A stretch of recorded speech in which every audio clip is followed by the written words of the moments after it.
I love the rich, whole wheat goodness of Kellogg's Mini Wheats. But the delicious frosted side makes the rich kid in me open wide. The nutritious shredded wheat helps keep me on my toes. But the little ballerina in me thinks the taste steals the show.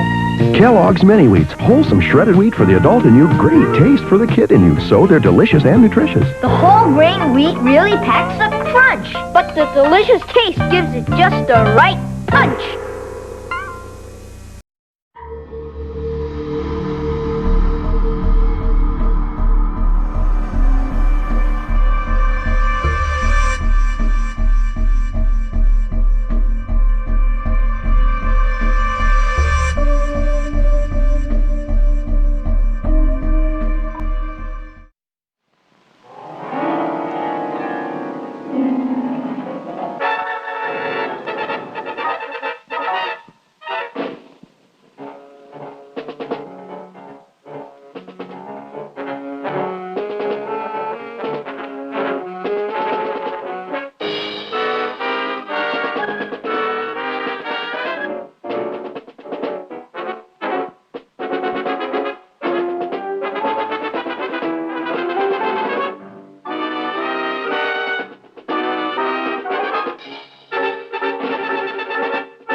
You must be dead, honey. After driving all night. What time is it? Almost 4:30. Almost dawn. We should be home in another hour. This man's name is Martin Gordon. The lovely girl beside him is Brett, his bride of 2 wonderful weeks. It's late August. They're returning from their honeymoon to their home in quiet, peaceful Angel County, California. Martin's Uncle Ben is sheriff of Angel County, and Martin is his senior deputy. Martin has high hopes of succeeding his uncle when Ben retires. But for now, Martin has only the thoughts, emotions, and pride of a very happy, newly married young man. Brett is his, and he feels no man could ask for more. And now, without warning, their honeymoon is to become a nightmare.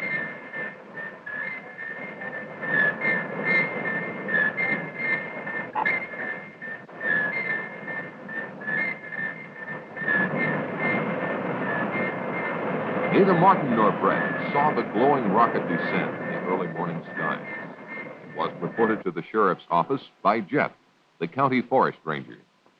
Jeff reported to Sheriff Ben that a plane had crashed near Willow Creek and that he was going out to investigate.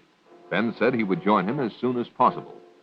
Barney, Ben's junior deputy, was to summon medical aid and to see if he could rouse someone at the Air Authority in San Francisco.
It's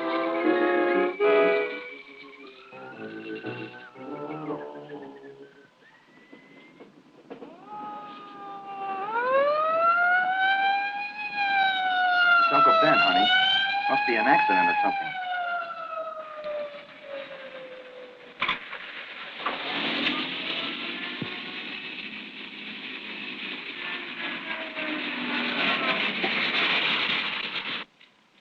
There's a plane crash down the road a couple of miles. I'm going to be a little short-handed till help gets here. Go around back of me.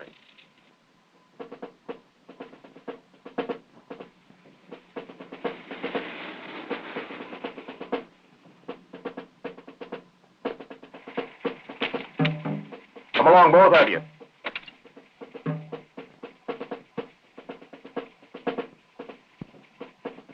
Get in, honey.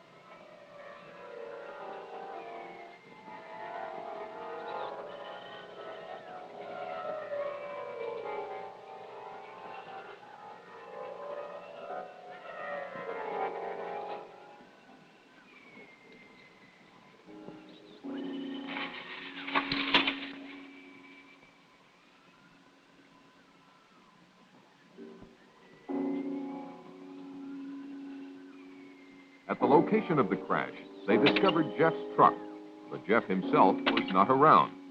They proceeded with their investigation.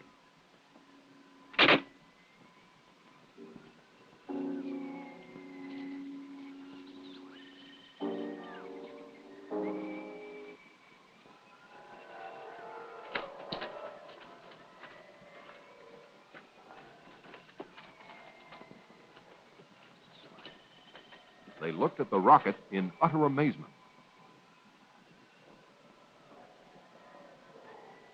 A puzzled Ben finally asked Martin what he made of the craft. It's no airplane. Could be one of our missiles. Or one of theirs. You could be right, honey. Don't think we have anything this big.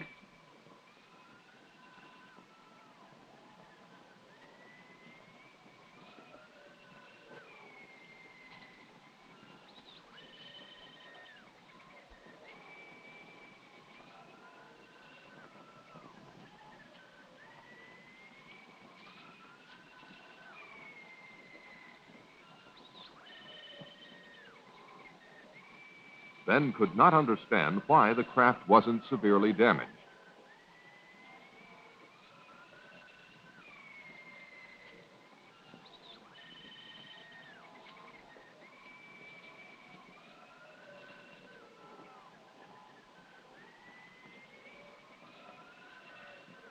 This hat belongs to Jeff Peters. Jeff! Jeff! Jeff, are you in there? Martin, go back to my car and get my flashlight.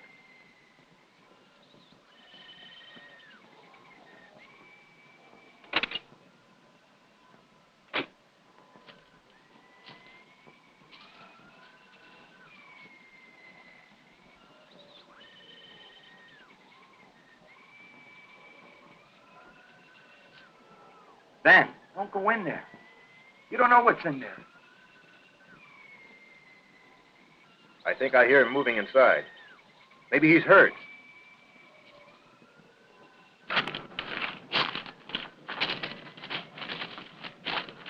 Ben, please don't.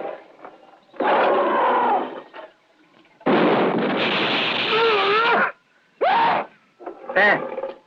Ben.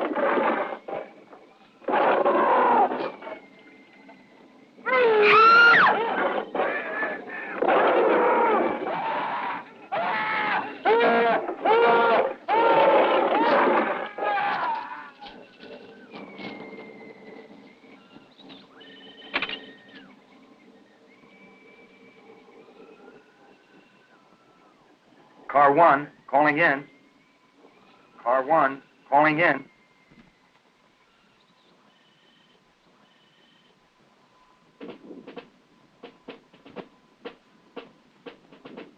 Within the hour, Martin's unusual call for assistance was answered by a special unit led by a Colonel James Caldwell.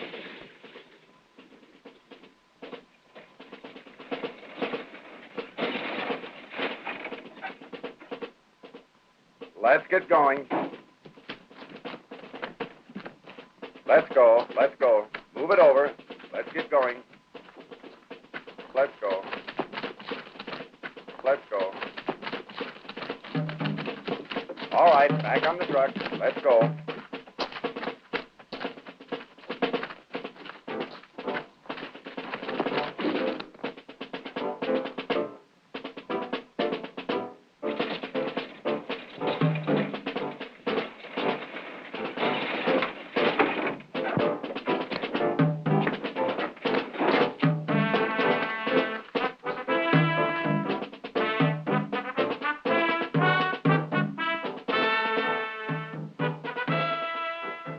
Sergeant, take one man and check it out. Yes, sir.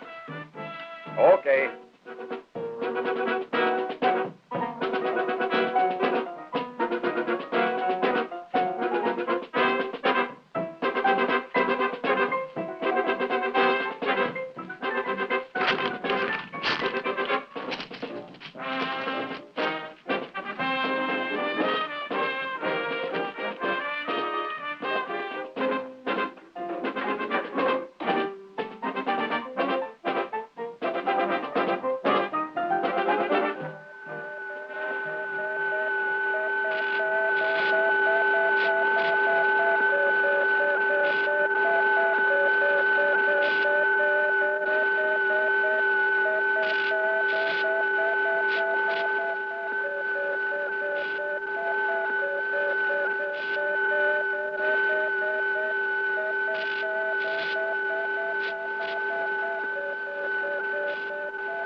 The sergeant reported seeing an amazingly large creature in the aft section of the strange craft.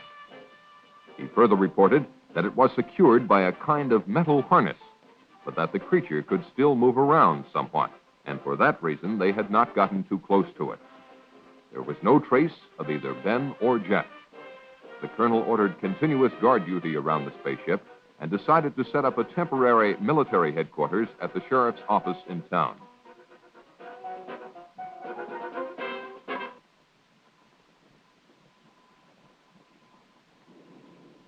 By the next day, Colonel Caldwell had the situation well in hand. He had called Washington and received his orders from the highest possible authority. He was to maintain tight security and to await the arrival of a Dr. Bradford, who had been on assignment at the Jodrell Bank Radio Observatory in England. Upon arrival, Bradford was to take complete charge of the operation. He was the world's leading authority on space emissions and had worked out a series of systems that might lead to communication with other forms of life when, as, and if they were contacted. Martin was outraged by the government's intellectual approach to a monster that had already killed and caused the disappearance of his two close friends. Caldwell tended to agree with him, but stated he had to follow his orders. One of those orders was to suppress the news of the death of Ben and Jeff. Martin was appointed temporary sheriff, and all news intended for public consumption was to emanate from his office. The Air Authority issued a cover-up story that a plane had crashed and burned, and this was to suffice until the experts cleared up the mystery of the visitor from outer space.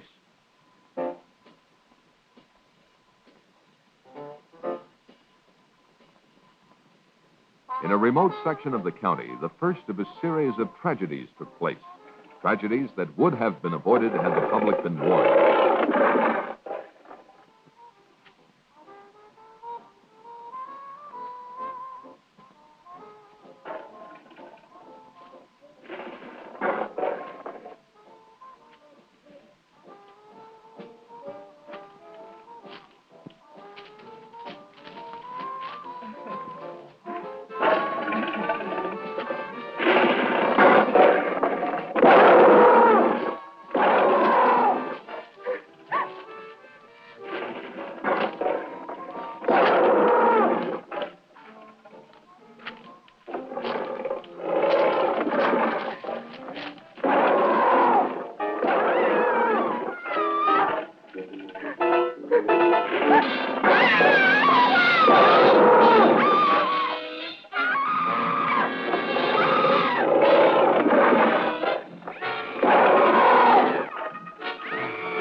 Later that day, while they were awaiting the arrival of Dr. Bradford, Martin instructed Barney, on advice from Colonel Caldwell, to plant in the local papers the news that Ben and Jeff had taken off on a fishing trip to British Columbia. The colonel had impressed the bereaved families with the necessity of maintaining secrecy, and these brave relatives had agreed.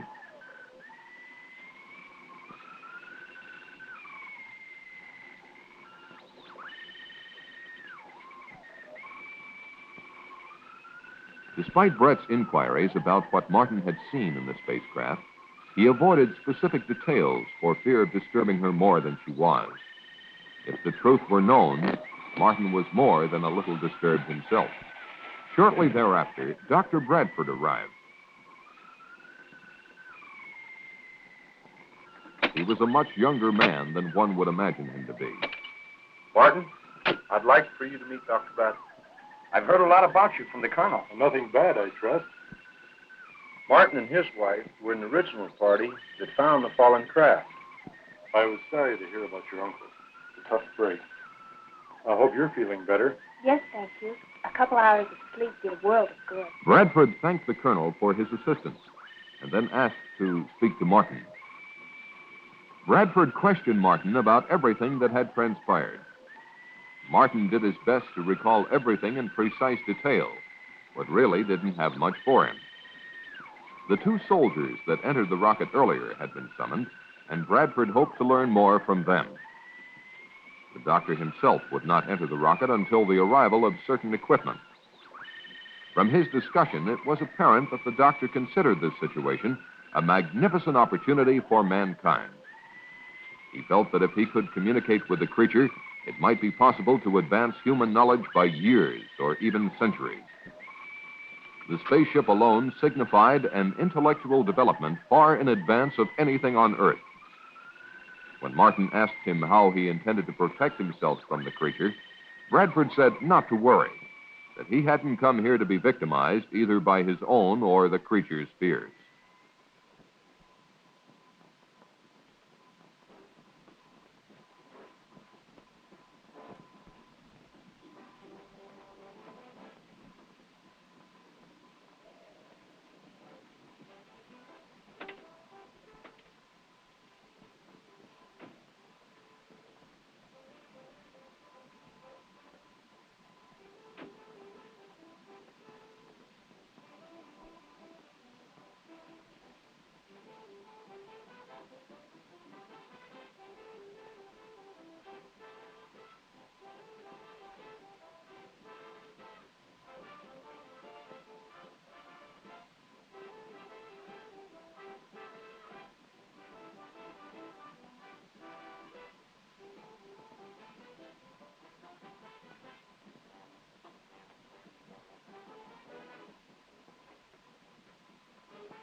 Oh, hi, Barney. We'll be right out. Well, that's all right. Just take your time. I didn't know we had company. Look at me. I'm a mess. Don't be impolite. I guess the drink. Now you're talking, honey. What do you have, Barney? How about a bourbon and 7? Coming up. Would you get the 7, honey?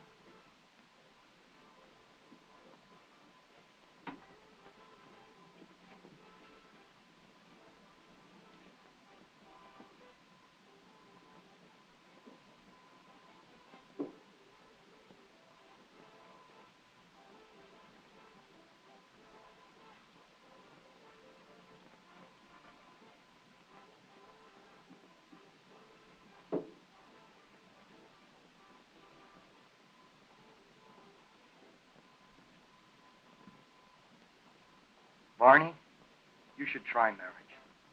It would do wonders for you. Barney and Martin had been bachelor buddies for years, but now that Martin was settling down to marriage, they were slowly drifting apart. Barney, naturally, was still dating all the girls in town, and he couldn't understand why Brett and Martin didn't pal around with him more than they did. He couldn't comprehend that married life brought with it not only new problems and duties, but the necessary togetherness of husband and wife as well. Despite Brett's most tactful considerations, such as inviting him over to dinner quite often, Barney was growing resentful of her, or at least she felt that he was. Since time began, this change in relationship has probably happened to all buddies in similar circumstances. Life has its way of making boys grow up, and with marriage, Martin's time had come. His life was now Brett, a life that he thoroughly enjoyed.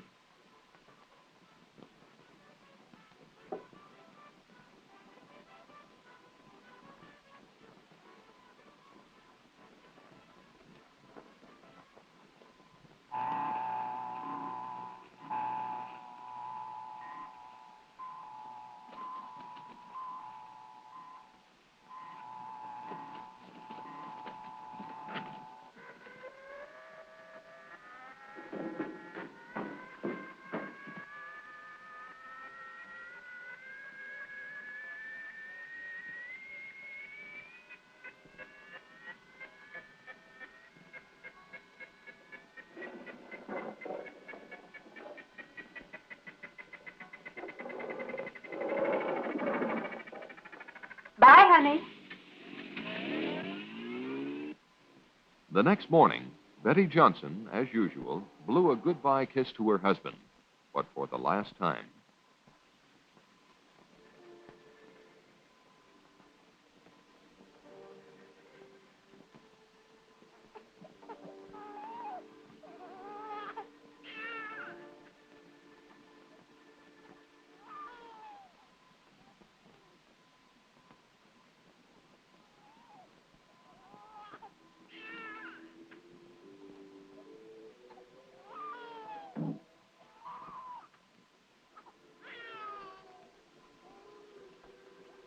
Poor baby. Let Mommy take your temperature.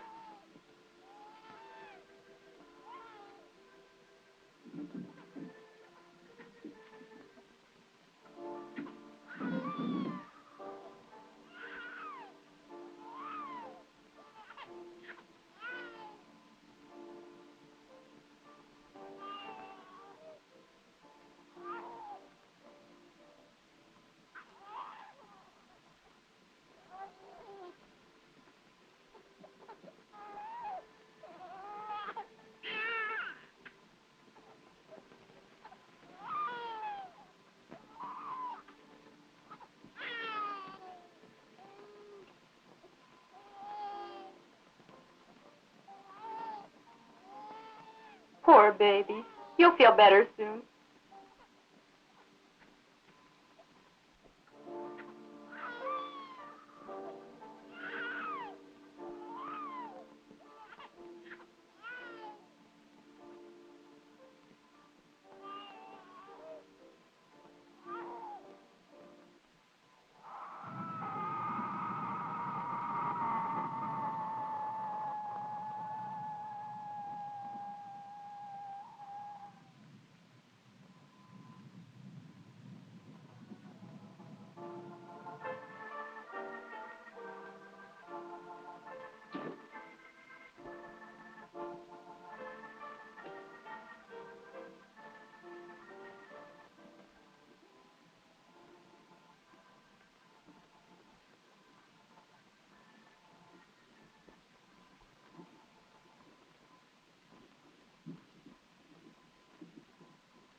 Grandpa, can I go for a walk?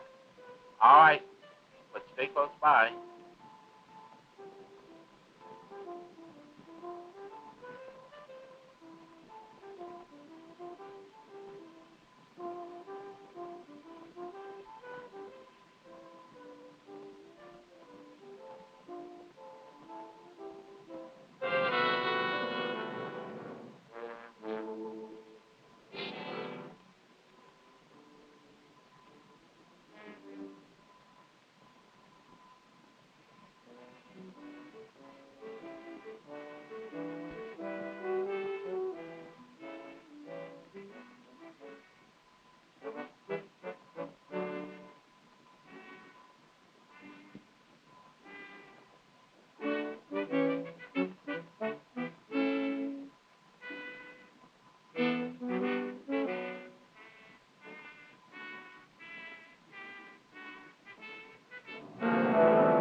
Bobby. Bobby.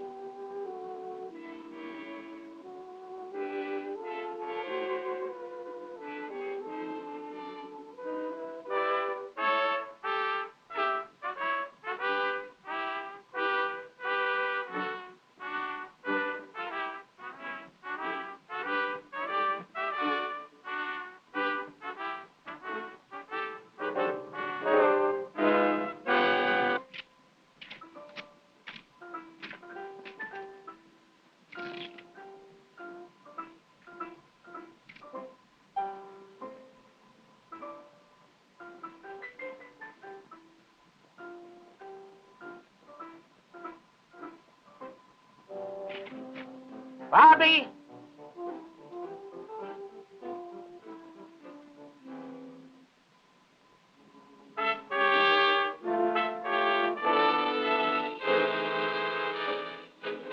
Bobby!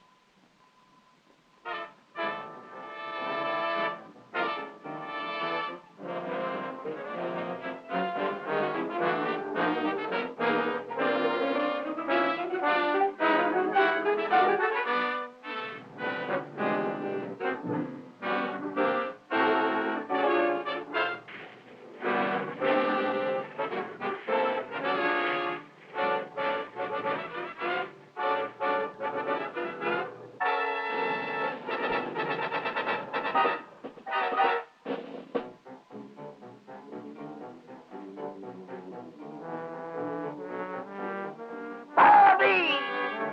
Bobby!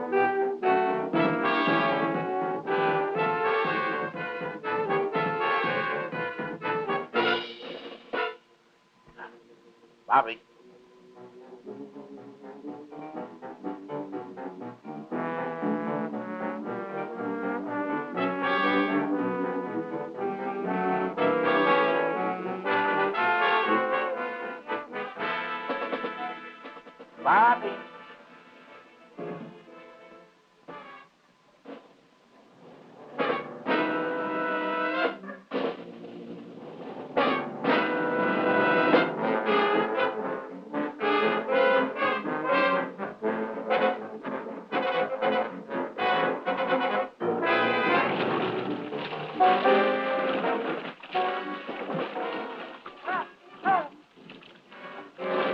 Help! Help! Help! Help! Help! Help!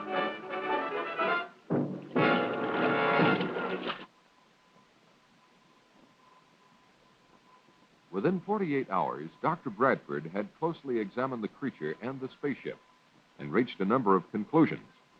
He was sure the creature had come from beyond our solar system because it adapted to our environment so quickly, and no planet or dead star near us has conditions similar to the Earth. Of special interest to him was the hull of the ship. It was composed of an alloy unlike anything human science had ever encountered. The doctor had run a number of tests on the metal, but its molecular structure remained a mystery. Because there was no food on board, Bradford presumed the creature had been in a state of suspended animation particularly because it had survived the trials of re-entry and impact without apparent harm. So far, he had no success in communicating with it, but he had not yet exhausted all possibilities. On a more subjective basis, he had the curious feeling that the creature did not want to communicate with him. Such a confession on the part of this eminent scientist made Martin feel quite apprehensive.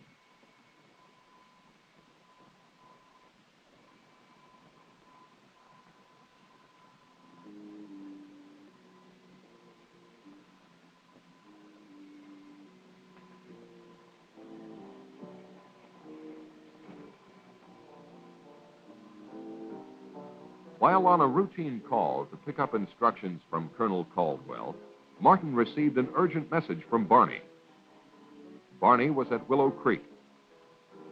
He had responded to a phone call from a frantic Mrs. Brown. Her husband and grandson had gone fishing and were long overdue. Barney was instructed to organize a search party locally and to report the results to Martin. Because of security regulations, he was not to come near the area of the spacecraft. Martin said he would join Barney later if he could.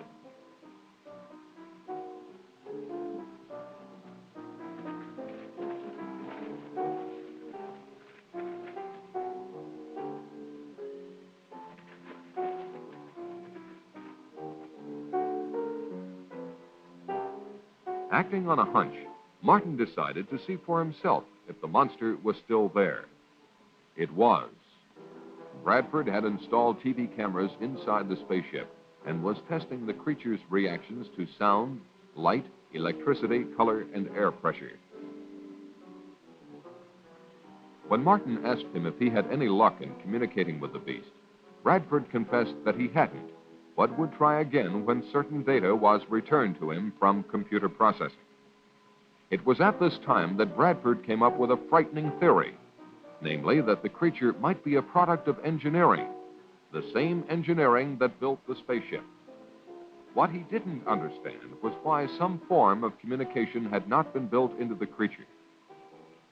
When Martin asked him if this weren't something to worry about, Bradford said no. It was probably his own failing at not being able to establish communications. It seemed to Martin that if Bradford's theory were correct, humanity might be in grave danger. Bradford dismissed Martin's fears by pointing out that the creature was not exhibiting any signs of violence, and besides, it was firmly secured by the harness. That afternoon in Moncrief Park, a group of neighbors got together for a hootenanny. Oh, she left me sad, but still I am happy.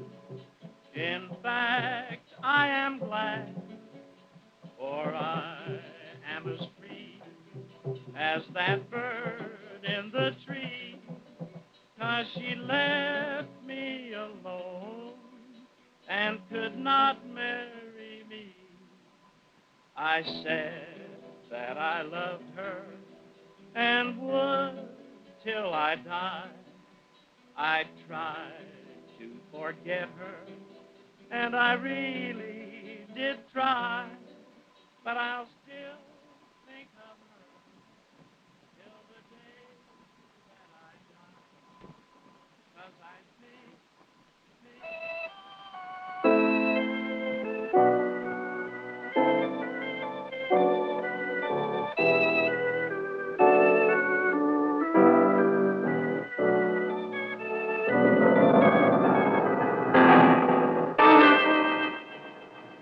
What is it?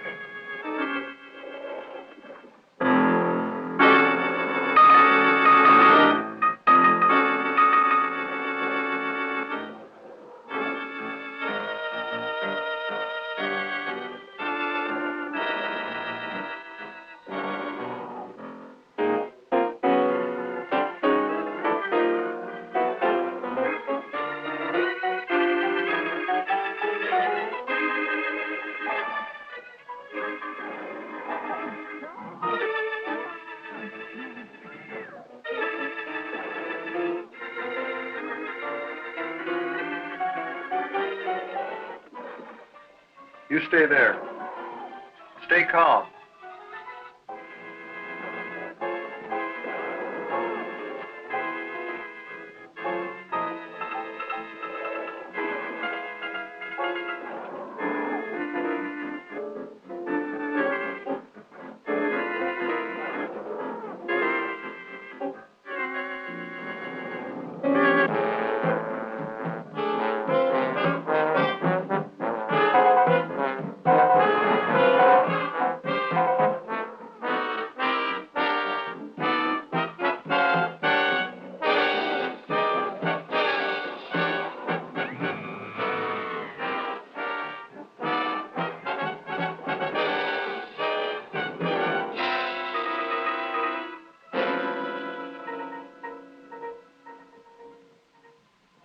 In response to a multiple missing persons report, Martin and Barney searched the countryside for the group of picnickers. The only trace they found of them was the remains of a guitar one of them carried. This wholesale disappearance of a large group of people, coupled with earlier missing persons reports, led Martin to only one conclusion. There must be another monster, and it was on the loose.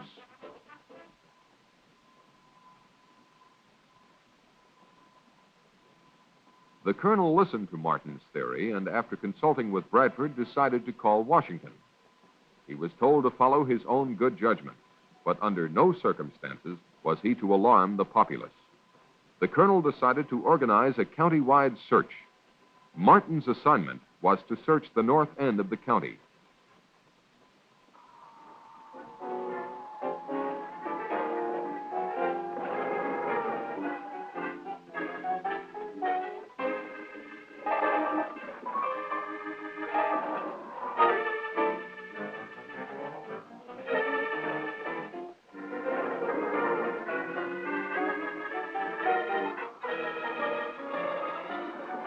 While Martin and Brett were engaged by the search, the monster was moving toward the community dance hall.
hell with him. Come on, Rita. I've had enough of that guy.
While Martin and Brett were taking a break from the search, a call came through which confirmed Martin's theory. Colonel Caldwell told them of the monster's attack at the dance hall.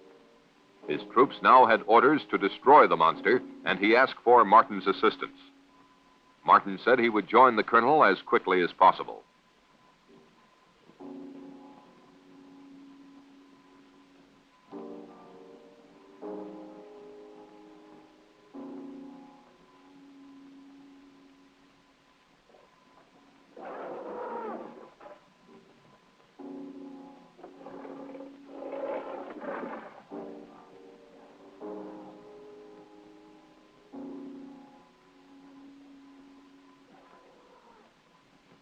The monster next appeared in Lover's Lane. Anyone who experienced that catastrophe and survived would never go there again.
God!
It was almost an hour before Caldwell learned of the monster's devastating new attack. Colonel Caldwell wasted no time ordering his men into action. It was at this point that Bradford interceded. He demanded that the monster be taken alive at all costs. The colonel's protests about the dead and missing made no impression on Bradford. Caldwell conceded to the point of assuring Bradford that they would not destroy the monster if they could avoid it.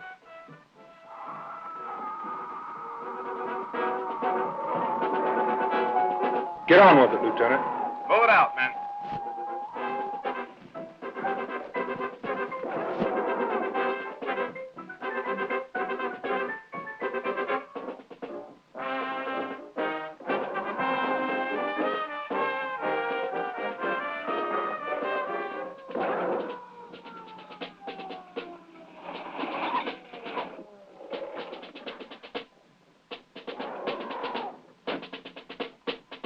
When Martin's party arrived and offered to help, the colonel told them enough lives were being endangered.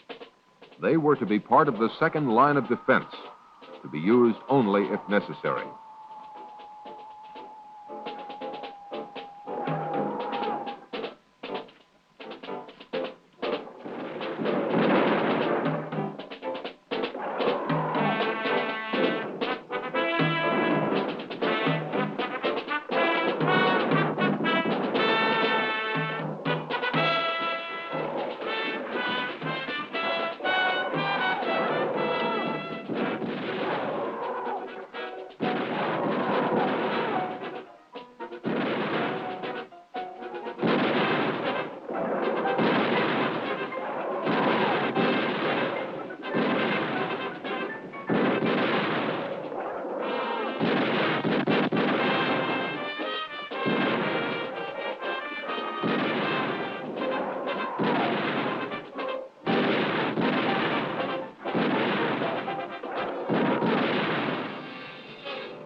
The sergeant, a shaken man, returned babbling about what had happened.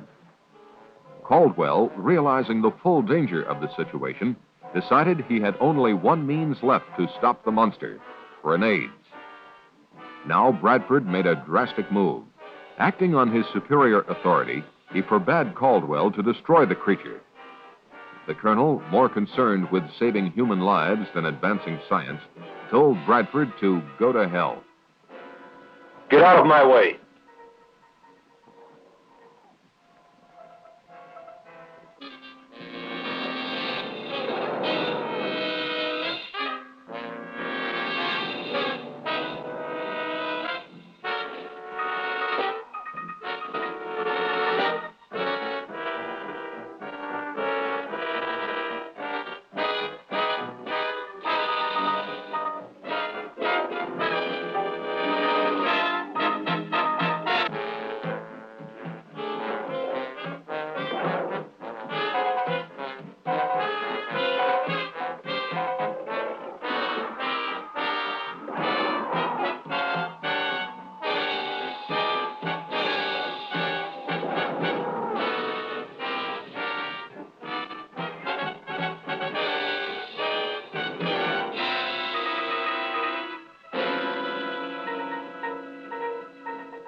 Where's he going in such a hurry?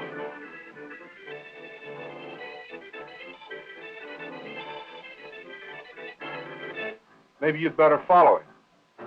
He may need help. You go ahead, Martin. I'll stay with Carl.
The explosion loosened the harness on the monster and allowed it to escape.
Martin tried to help the doctor, but there was no time.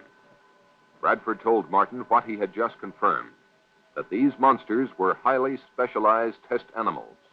They were, in fact, mobile laboratories that consumed human beings in order to analyze them chemically, undoubtedly to detect weaknesses in the human species. He told Martin that the information fed into a computer in the spacecraft. Further, he added, now that both monsters were dead, the computer would activate a transmitter to send the results into outer space. Martin knew what he had to do.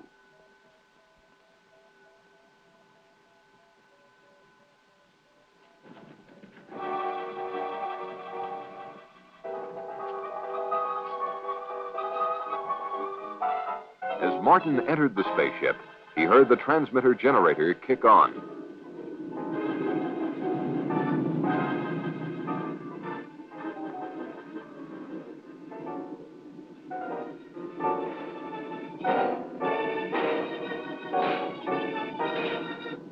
The super tough alloys of the spacecraft were not even dented by Martin's hammering.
As the transmitter stopped, Martin felt sick.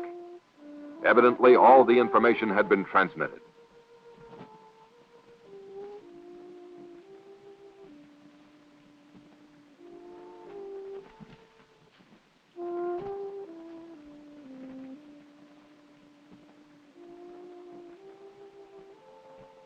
On Martin's return, he confessed his failure. He slowly asked Bradford what was in store for humanity. Bradford was pessimistic, but implied that maybe all was not lost. After all, he told them, the vastness of the universe is incredible. If these monsters had come from its outer limits, their home might even no longer exist. Or if they do come again, perhaps man will have advanced enough to cope with them and those who made them. Only God knows for sure, were Bradford's last words to anyone on this earth.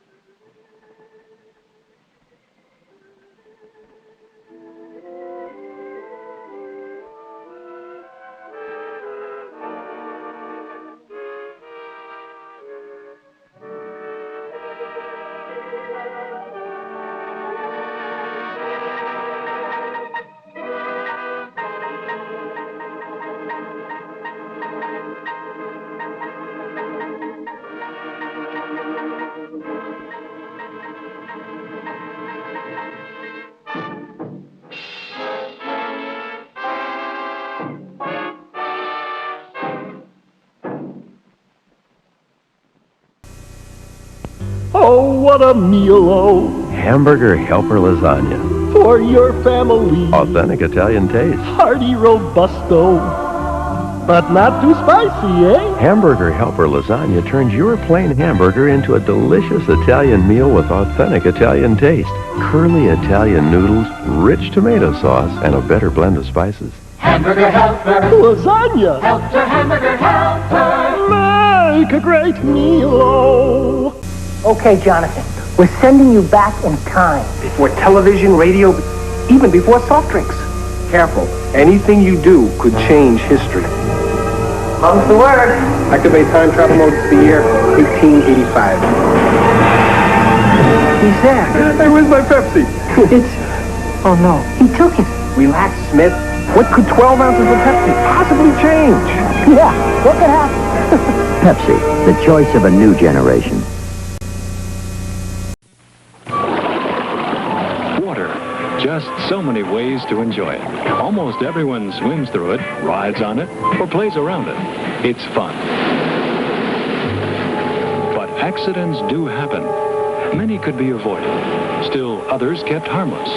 If people were safety-minded. Safety means having the right equipment and skills. Your Red Cross chapter can help with information and instruction. So give them a call and be safe. This weekend on The Late Show, an attack of gnawing terror. 11:30 Saturday, Willard rules a powerful rat army. You made me hate myself. Well, I like myself now. Tear 'em up! Saturday, 11:30 Sunday, the rats are hungry again. I want every train in this city examined. 1,150 miles of pipe? Every inch of it. Where Willard ended, Ben begins. Willard and Ben, two gnawing terrors on Channel 4 beginning at 11:30 on The Late Show. And one of the most important things I learned is you don't become a star overnight. It really takes a lot of hard work to get there. Now, what I want to do, Ronnie, is give you a few tips on defense. Now, you're going to run a sweep around me, and I'm going to try to stop you. You watch how I stop you. He's no Larry Zonka, but he's a terrific big brother. How did he do that? Share yourself with a kid. Share yourself with a kid. This concludes another day of programming on Channel 4. Before signing off, we'd like to invite you to start every day with WTVJ and enjoy a world of entertainment coming your way over Florida's pioneer television station, WTVJ, Channel 4, Miami. Ladies and gentlemen, our national anthem.